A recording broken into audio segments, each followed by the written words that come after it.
What is up, my DGens? How we doing? I am Nerdboi, and I'm the only one you're going to see today. I'm going live solo. I just came out of the gym. I do not care because we got Rashee Rice news, and I am pumped. I mean, not pumped in a good way. Not excited for this at all, as my Rashee Rice exposure is incredible. Like, I own way too much Rashee Rice for somebody that could have easily went to jail, and we're going to break that down a little bit. I'm by no means a guy that is well versed in law, but I also have a deep understanding of what this is. I married to a lawyer. I kind of understand the stipulations and the wording of this. Guessing there was obviously it's a plea deal. It's a situation where we don't have all the information, so it's hard to break this down currently. But when you look at a situation that unravels like this, especially with Rashee Rice, he wasn't due for a trial. He wasn't there going in for any court date. This was a lawyer and DA situation. They went back and forth. They passed deals around. They essentially went and made phone calls and emails with each other. And it was something that Rashee Rice agreed to. It was something that his lawyer team agreed to. So I think that there's a lot more to this than meets the eye. I don't think Rashee Rice is going to be like, okay, I'll go to jail for 30 days and take a guilty on this. I don't think that's what happened at all here. If you want to break it down from that standpoint, I don't think he took a guilty on this. I don't think he had to take a guilty on this to get the deal done. I think it is a situation where they were like, okay, if you complete A, B, and C, you essentially will eliminate yourself from probation, and this will be dismissed from your record. And I think that's exactly what I've seen around the Twitter sphere and stuff like that, where this looks like a kind of a gimme deal where it's like, okay, you do 5 months probation and you essentially keep your nose clean, which in general, though, 5 years probation, 5 years. 5 years probation is a setup at that point. That's how the judicial system gets you set up, puts you in a place where, you know what I mean? If you have a traffic violation, if you do anything to violate probation, and if you have a situation where you have somebody on you like that, it's really tough to get out of that, especially if, you're talking about any reoffense, like a speeding ticket, anything that could come up and put you back into the court system with 5 years. So there's got to be more there. I know that he's got a good, healthy backing when it comes to the judicial system. I know that he's got a team of lawyers. I don't think they would set him up for disaster. I don't think they're going to say, okay, take this deal. And essentially, I don't know how the NFL is going to work this out either, because if you were looking at somebody that didn't take a guilty and didn't admit that they did this, but essentially they took a deal where it's going to get them clear of the charges if they complete the 30 days and, abide by all the probation details and stuff like that. It's juicy, like I don't remember an active NFL player, going into the season with hanging jail time, even though it's 30 days. And I don't even know how he can actually serve that. If he's going to actually serve it, or if he's got to get a bracelet. Like, there's so many things that we don't know about yet. But the NFL is going to react to this, and how they react is up to anybody at this point. I think it depends on all the details that come out. If he gets a quaff. So what a quaff is, a continuance without a finding. And if he took a quaff on this, I don't even know if the NFL can really come down on him, because when a quaff is handed out, it's really, okay, you complete these stipulations and then you're set free, and you're not going to get a guilty charge on that. It's really not even going to be on your record at that point. It's looked as a dismissal,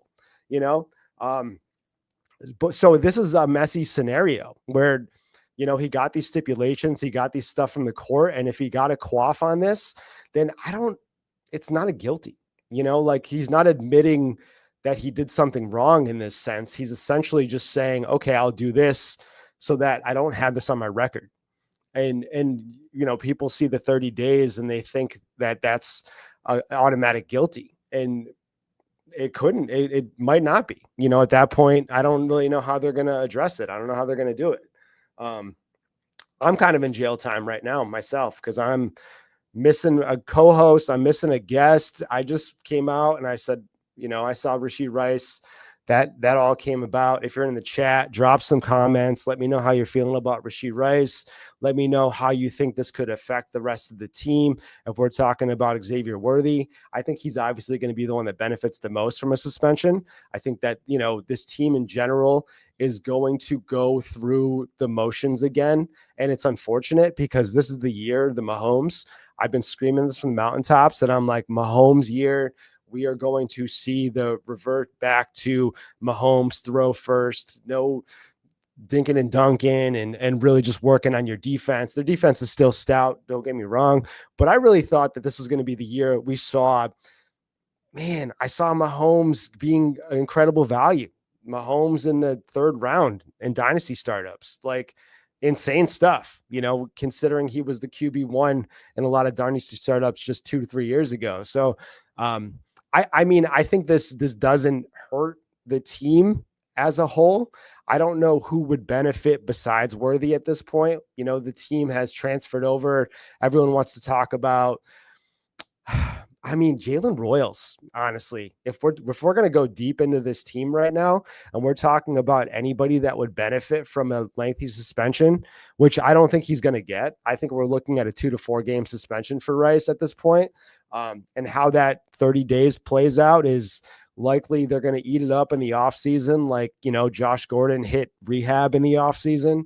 I don't know, man. It's like the NFL cares more about weed than it does about domestic abuse and reckless endangerment and stuff. Like they think of it as if you aren't going to get a guilty on something that's heinous, then they don't consider it being a thing that happens, like, and when it comes to a failed drug test, they got you.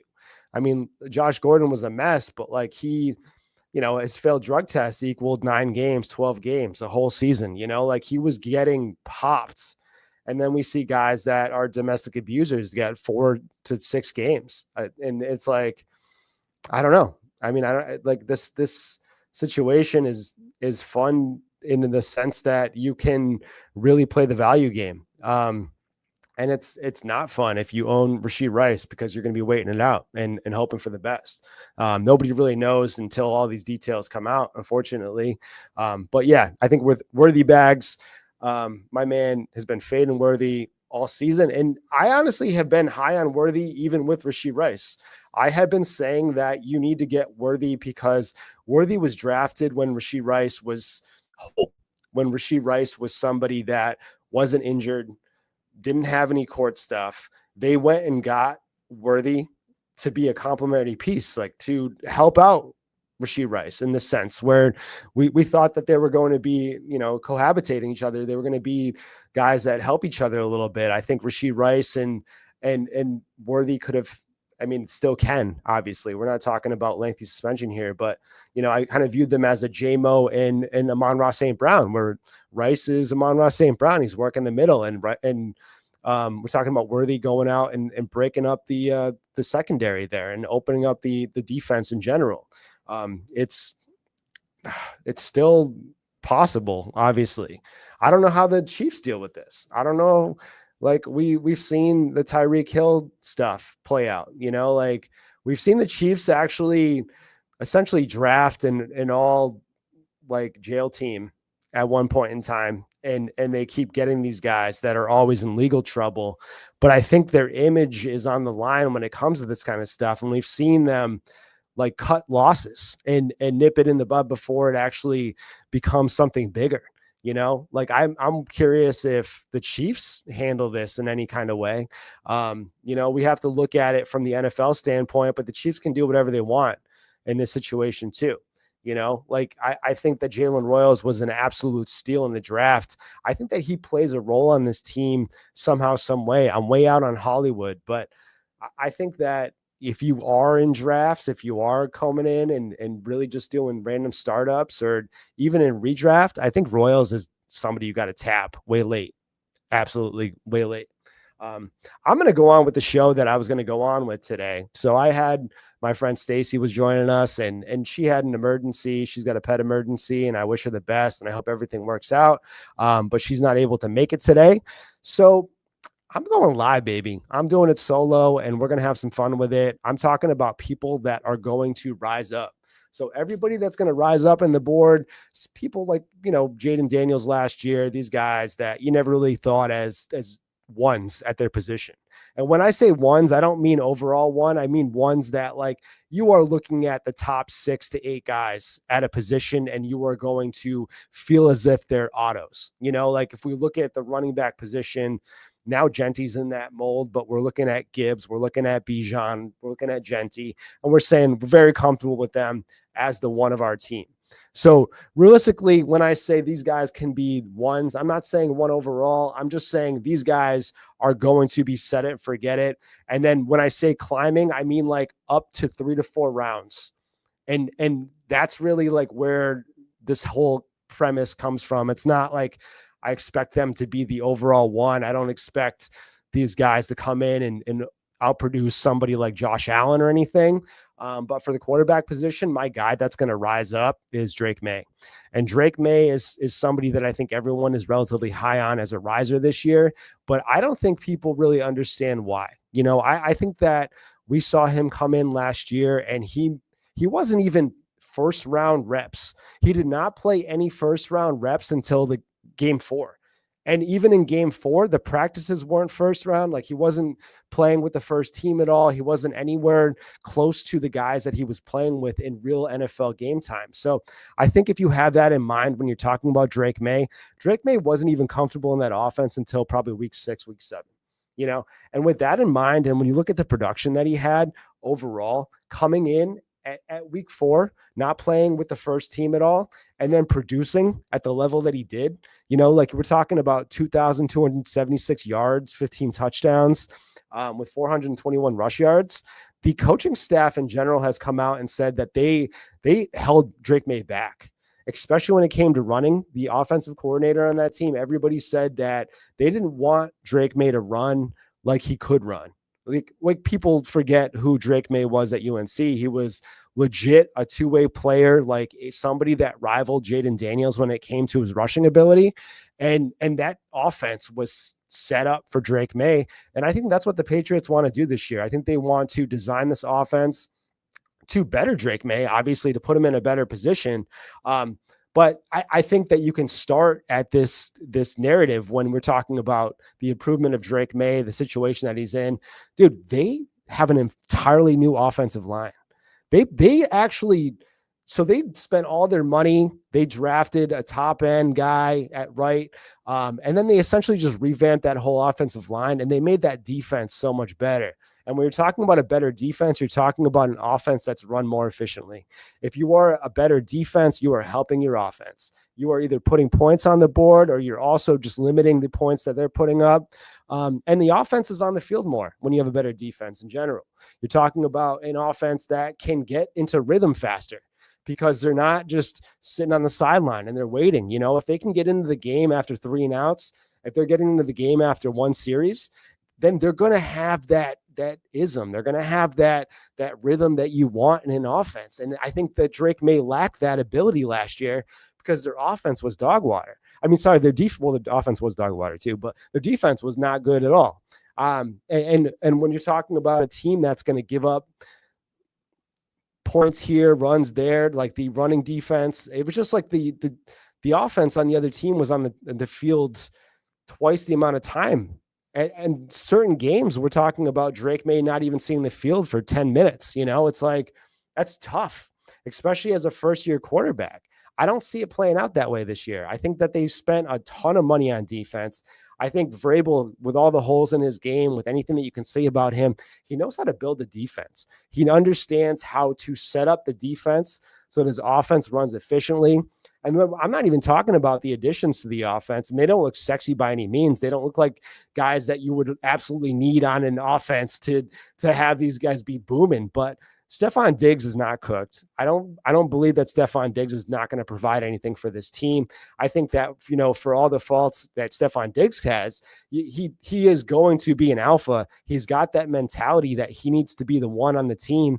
And he's been on teams where he hasn't really been showcased like that. I think that he's going to be showcased as the one on this team. I think that everybody on this team is young enough where they're not going to want to take it away from Diggs. So Diggs is in the perfect situation where he can finally just be the guy, the alpha, the big dog, like the guy that is essentially setting everybody up. And I think Drake May sees it too. If you look at all the pictures, if you look at the offseason, they're spending a lot of time together, and you don't have to read into that too much. But I don't think that Stefon Diggs needs to go and hang out with a 23-year-old quarterback. I don't think that he really has to go and do that. You know what I mean? Like he stole Offset's girl. Like he's out there. He's got a life, man. We saw the boat video. We saw what he's doing. He is already set it and forget it when it comes to his lifestyle. He can do whatever he wants in his offseason. But he's out there and he's hanging out with Drake May, and he's spending time with him, vacationing with him, stuff like that. All that stuff bodes well for me when I look at, the team breakdown and everything that you look at. And then you can look at Kyle Williams. Kyle Williams coming in there being an extreme value. Kyle Williams is a dog. And I had a short that we dropped, and I had a full pod that I dropped with Jeff Bell from Football Guys. If you guys haven't seen that, Kyle Williams is somebody that was like incredibly undervalued coming in. But I think the Patriots took him and with the hopes that Stefon Diggs was signing and everything that they set up, he's going to be that too in that offense. He's going to be that guy that will probably have, be undershadowed by Diggs at times, but also have won games. And I think that's going to work out well when we're talking about the running game too. And this is how Vrabel wants to work it. Like he's going to establish the run. He's going to set up the run. I think that's going to open up Drake May even more. Travion Henderson is probably the best pass protection running back in the entire NFL. And that's including veterans. Like if you want to break down his pass pro coming in to the NFL, it probably matches up with some of the best guys that we've seen in a long time. And that's probably why Vrabel loves him so much, is because he knows how to protect a quarterback. And that's going to get him on the field constantly. He's going to be on the field. I think Ramondre is still going to have a role there, but I think that when we're looking at a team breakdown, it's going to be a 50-50 split with Travion Henderson getting all the passing work. And I think that he's going to be a safety blanket. They're going to be best friends because he's going to pick up all the blocks. He's going to pick up all the blitzes and stuff. And he knows he blocks way out of his body. And it's incredible. So I think that this team as a whole is an entirely different team than it was last year. And Vrabel knows how to build it to protect the quarterback, and he knows how to build it to put the quarterback in the best position possible. So, I mean, I'm in on Drake May right now, and Drake May is not even a value in drafts. Drake May is going in the second round of Dynasty drafts. Drake May is way later in redraft. I think that Drake May is going to be valued closer to Jaden Daniels after this season than people want to believe. And I think that we are looking at Drake May going in the first round, probably the mid-ish, if we are looking at a world where it is Jaden Daniels, Josh Allen, Lamar, man, you could probably, when these guys are all two-way quarterbacks, you're talking about Hurts and Drake May being very close. And that's how it goes. If you're an efficient two-way quarterback in fantasy, you are going to rise up. And Drake May is an efficient two-way quarterback in a way better situation. And I think it's only going to get better for him. So lock it in. That's Drake May, super riser. My wide receiver that I want all day in drafts. And I think that is severely undervalued, even though he got that big pay bump, is Garrett Wilson. So Garrett Wilson out of the New York Jets obviously got paid his new contract. If I'm correct on this, 4-year, $130 million. He got paid like a one. He got paid like they value him. He got paid like he wanted to get paid. And all of that is just good juju at that point. You know what I mean? If you get the bag, you're what, 23, 24 years old, you are set. And you are going to actually have to prove that contract means something, that contract is meaningful to that team, that the fan base, everybody. one, do you want to prove that you can get this contract? Once you get it, you have to prove that you're deserving of that contract. And I think that he's probably in the best position possible coming in. Obviously, people want to talk about Justin Fields. Justin Fields played. They got a good rapport. They know each other. They're good friends. And Justin Fields hyper targets his ones. Justin Fields made DJ Moore somebody that was crazy overvalued everywhere in fantasy last year. And that was by design, like the offense in general was set up so that you're going to funnel targets. And I think that's no different this year when it comes to the Jets. I'm not going to say that there's less target competition when it comes to his situation, but it's like, dude, who else is on this team that's going to garner targets? And who else is going to be just like that go-to guy on this team? You can make you could talk about Mason Taylor coming in but he's not really built like that. It's tough. And this could actually result in some difficulties when we're talking about, Garrett Wilson, dealing with guys that are going to be like coming in. He's going to always deal with the one, but double teams and everything like that. But I think that's not going to affect him too much. I think that the target share is going to be way too high. I think we're talking about Garrett Wilson getting 12 to 15 targets a game at times. And I know that Justin Fields doesn't throw, but if they run an efficient offense, if he throws it 25, 30 times, I think Garrett Wilson's getting half those targets. And I don't think that's an exaggeration or by any means a knock on the rest of the team, but it's like, I think that they're going to have a decently balanced offense when it comes to the run game. They're obviously going to have Breece Hall back there, and I think that that's going to open it up a little bit. And Justin Fields is a runner too. I think that they have to respect him to that degree. I don't think the Jets have really had a legit running quarterback. I think the offense is actually set up for that. And I do believe that they paid. I think Garrett Wilson took this deal because Justin Fields is there. And that sounds a little silly, but I don't think Garrett Wilson signs if they have Aaron Rodgers at quarterback for this year. There's no way that he's going to say, I'm going to sign up to be the guy with Aaron Rodgers next year. So I think that if Justin Fields works out this year, I think he's going to be the long-term option at quarterback, because I think if they have rapport, if they have that rhythm, if this works out the way they want it to work out, Garrett Wilson signed this because Justin Fields was the quarterback there. And I really don't think that he comes in and he's like, yeah, sign me up for another 2 years with Aaron Rodgers. I think that he's looking for a new deal. He's looking elsewhere. I don't think that extension even happens. So, we're talking about somebody that had career high in receptions last year with an Aaron Rodgers that was coming off injury. I think that we've seen improvement in this game every year. And I know that he hasn't made that monster leap that everyone's kind of waiting on. And you can value him adequately, I guess, right now, when we're talking about where he goes. He's in the third, fourth round of most startups that I see. He's in the back end of the fourth sometimes when we're looking at guys. Obviously, he's way behind Amon-Ra St. Brown's, way behind guys like BTJ. And not even 2 years ago, actually, no, last year, when he was coming in and we saw Aaron Rodgers as quarterback, people were drafting him in the second round. People were drafting him way up there. You know what I mean? With the idea that Aaron Rodgers was going to unlock him. Obviously, we didn't see him get completely unlocked, but I think Justin Fields has the capability of unlocking Garrett Wilson. And I think that when we're talking about value, when we're talking about guys that can rise up, I think Garrett Wilson is in an extremely profitable situation right now where I think he could probably rise up into that BTJ range, like in that range that we had him not that long ago.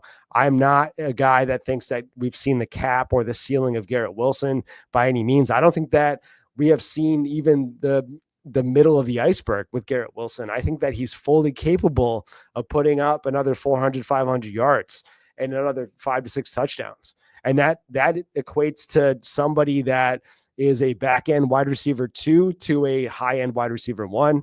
And I think that's what we see this year. I think I would at least put him at 1,400 yards. And that's not even lofty when we're talking about somebody that that got over 1,000 yards with Aaron Rodgers last year. And Aaron Rodgers was playing on half of an Achilles for first 4 or 5 games. And then really, never got into his rhythm, never really saw the Aaron Rodgers that we used to see. So I think that if he could do that with somebody like that, there's no way that he couldn't do that with somebody that he's got a good rapport with, like Justin Fields. So lock that in. I have Garrett Wilson as a super high riser. Running back, I've been juicing him up. This guy that I'm about to talk about, I've been juicing him up all off season for outside reasons, but also, I mean, he's just good, man. And he's not being really valued as somebody that is that good. He's always being drafted way after the first tier of running backs. I mean, there's a tier of running backs that I talked about earlier where it's a set and forget it guys. And then there's a second tier with like A-Chain and then, like Bucky Irving and stuff. And then there's another tier. And the other tier, the third tier right there is where my guy is, and that's Jonathan Taylor out of Indianapolis Colts. Jonathan Taylor, to me, is somebody that should be in that second tier still. I think that's the age. I think he's 26 years old. And then the injury concerns and the injury history that he's gone through, obviously missing time the last couple of years. Last year, we saw a healthy Jonathan Taylor. We saw a team that was extremely unhealthy. But we still saw Jonathan Taylor that produced at a high level. We're talking about 1,432 yards, 11 touchdowns. And that was with, man, like going through the gambit of quarterbacks they had last year and just the offensive inefficiency. And, man, it was just a tough team to watch. Like they went from Flacco to one game to Anthony Richardson the next, and they went back to Flacco, and they went back to Anthony Richardson. It was like there was secondhand embarrassment. Like as somebody that was watching from the sidelines, I was like, it was hard to watch, man. It really was. It made me grossed out, like watching the fact that they just played yo-yo with these quarterbacks, especially Flacco's not bothered by this, but Anthony Richardson, they cooked that kid's brain. They messed him all up, I think, to that point where when they're putting him in the game and they're taking him out and putting Flacco in and then, putting him back in. And it's like, I don't know, man. Just the mismanagement of that team was incredible. But with all that was happening, we saw Jonathan Taylor put up almost 1,500 yards. And Jonathan Taylor's in a situation where we're talking about a guy that it's the sneaky contract stuff that we're looking at. And they can drop Jonathan Taylor. They can essentially cut him for not that much money on the books. And it's like people see it as, okay, why would they cut Jonathan Taylor? But if the Colts fold this year, if they absolutely crumble this year, why would they keep anybody on that team? Why would Steichen have a job? Why would we keep anybody that is in a position of power after the team 3 years in a row going either 500 or under, not being a winning season? They're spending first round picks on guys. They're spending money on guys. They're building. Their offense is good, dude. I think that anybody in the NFL outside of there's like 4 or 5 teams that have stout wide receiver rooms, but like the team of Pittman, Downs, and Warren, I think that's like top 10 offenses when it comes to personnel, and especially if we're talking about a healthy Pittman. Downs is the darling on Twitter right now, but I think that it's valid. It's legit. Downs is a very good wide receiver that's been in a bad position. So it's like, I think this whole team is very good. The offensive line is good. Their defense is good. The only thing that's been really bad is the quarterback play and the way that they use the quarterbacks, their personnel decisions, the way that they decide to use them. It's like this situation is not bad for a running back at all. This is actually a perfect storm where he's playing for an extension or a new contract. And if this crumbles, Jonathan Taylor's to the moon on a new team next year or somewhere that is if this team crumbles, I don't think this team looks anything like it does next year. I think that we're talking about a situation where you want to grab Jonathan Taylor now. I think that he has a borderline career year this year. I think if he's healthy, he's going to put up numbers. And I think that if we see a whole season with the same quarterback, it's only wheels up for Jonathan Taylor. We saw him in a volatile situation, put up almost 1,500 yards last year. Dude, if he has a healthy situation with the same quarterback all year, there's no way he doesn't put up more numbers, higher numbers, better numbers than that. And he's being drafted way too late. I think that in Dynasty, he still has about 3 to 4 years left at a legitimate, like I know that he's got a lot of wear and tear. I know that he's got a lot of mileage on those wheels, but ultimately, dude, I don't care, man. Like this guy is built like a chub, like I think that he's still going to produce at a high level at 28, 29 years old. And the speed that he has, the way that we saw him effectively run, he has the speed at 26 years old. He still has the speed. And that's really the first thing that people lose. I don't see it happening with Jonathan Taylor. I don't see him fading out. It's not going to happen like that. So, I mean, dude, fade Jonathan Taylor if you want. It is absolutely wheels up for him. And I think that if we are going to be looking age-wise at somebody, he doesn't move the needle at all when it comes to his value. I think that we see running backs, they always fade out, right? Running backs will never go up higher unless they're Bucky Irving and they're doing it in their first year.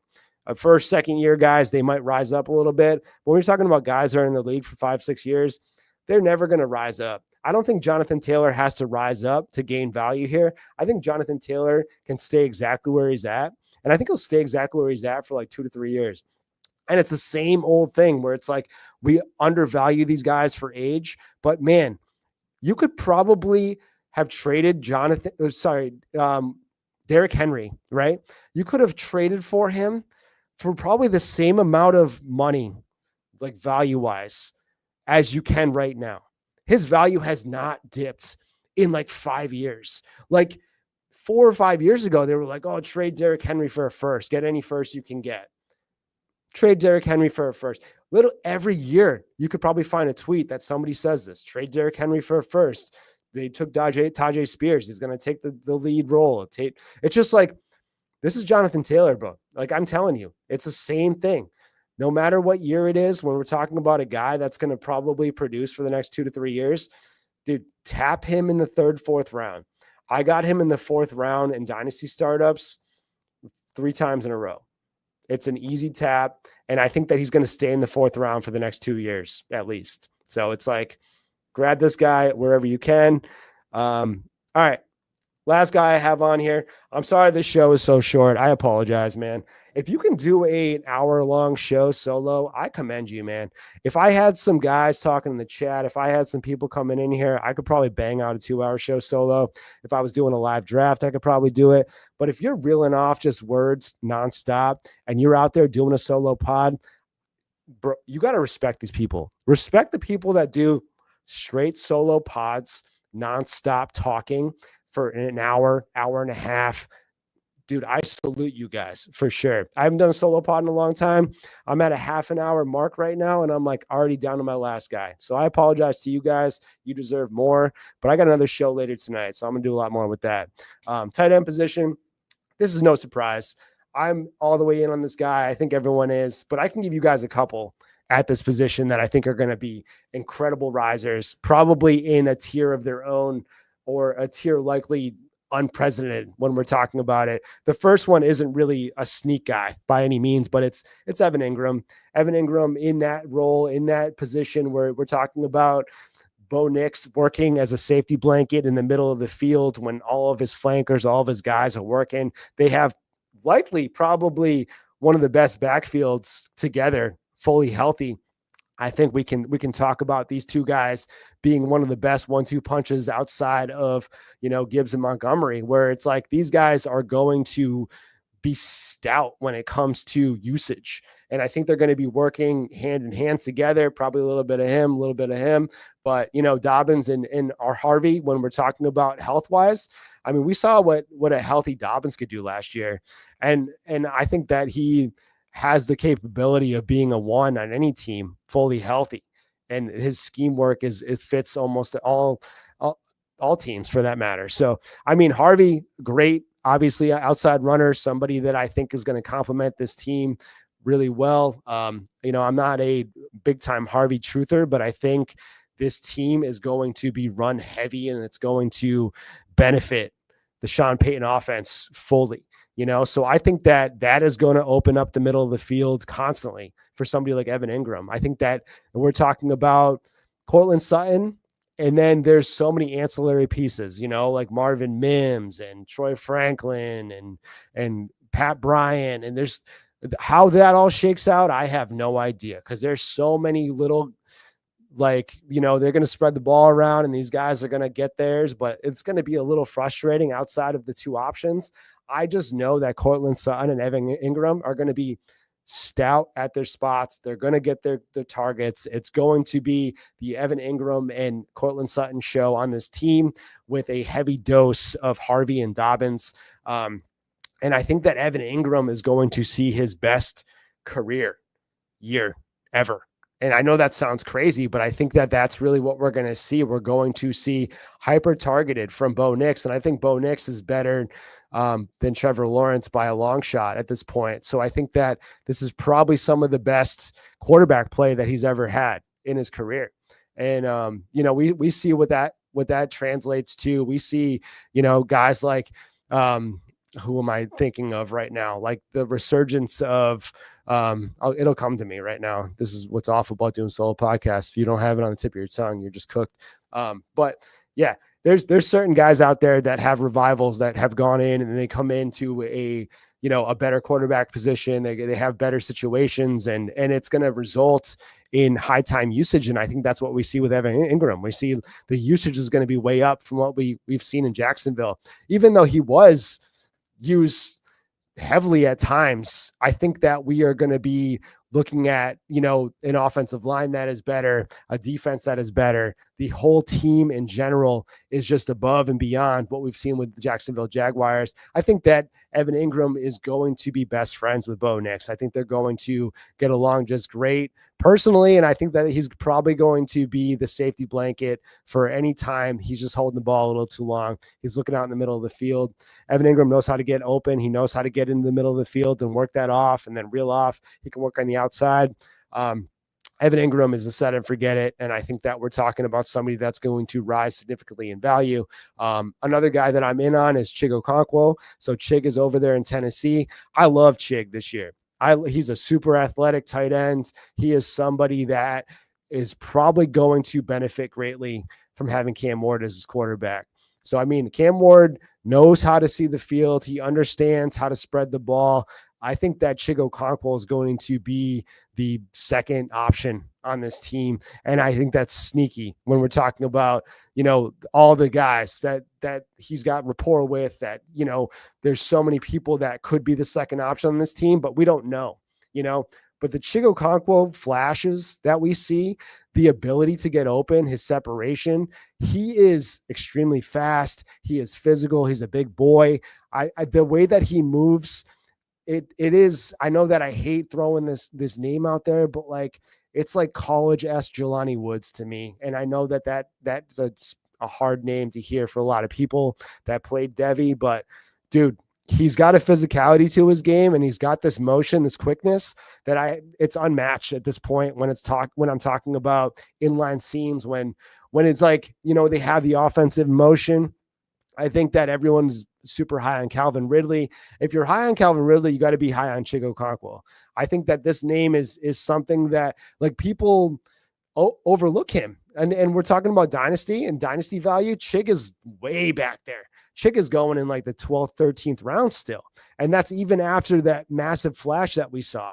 The way that Chig finished the season last year is very similar to what we saw the boom of Tucker Kraft. And if you're thinking that Tucker Kraft's going to make this giant leap this year and he's in this position, that team breakdown is way messier than what we're going to see over with the Chig team. So it's I'm in on Chig over Tucker Kraft when it comes to usage. And it's you look at that team and we're looking at Matthew Golden going over there, and it's it's really tough to break down that target share on the Green Bay Packers. In Tennessee, it's not that hard for me. I don't think that they have a lot of guys that can fill that second wide receiver role. I think it's going to be a mixed match of somebody different every week. And we're going to see Chig be a consistent guy in this offense. And I think that's what he's lacked in his previous years. But I expect a big breakout for Chico Conkwell. I think that that's a drum that I've been beating a lot over the, I guess last year I was in on him too. But he had a little mini breakout, and I think you should definitely be grabbing Chig wherever you can, moving off of guys that are back end guys. And I think that that's going to be another fun pod to do, doing the guys that are in an upper tier that you need to move off for these certain guys that you should be targeting, these guys that are going to boom up. And then we'll do a pod that, we're talking about guys that are just going to slide down, like super slide when it comes to ADP. But that's it for me, guys. I appreciate anybody joining me, anybody jumping in the chat. I am doing a Dynasty show later, and that is going to be guys that are running out of time. And it's almost similar to fading ADPs, but it's actually, I could just make this fading ADPs. Fuck it. We're just going to do a fading ADP show later. And I'm just going to make a show sheet right now. We're going to do the whole thing just so it fits in a nice, neat little box for the Thursday. But I appreciate you guys joining me. If you're jumping in, I apologize. Not the normal Dynasty show that you're going to see, but I hope that you got some information. I hope that you got some nuggets and you enjoyed hearing me ramble and rant a little bit. But I'll catch you guys at 10 p.m. tonight for a Dynasty show. Peace, D-Gens.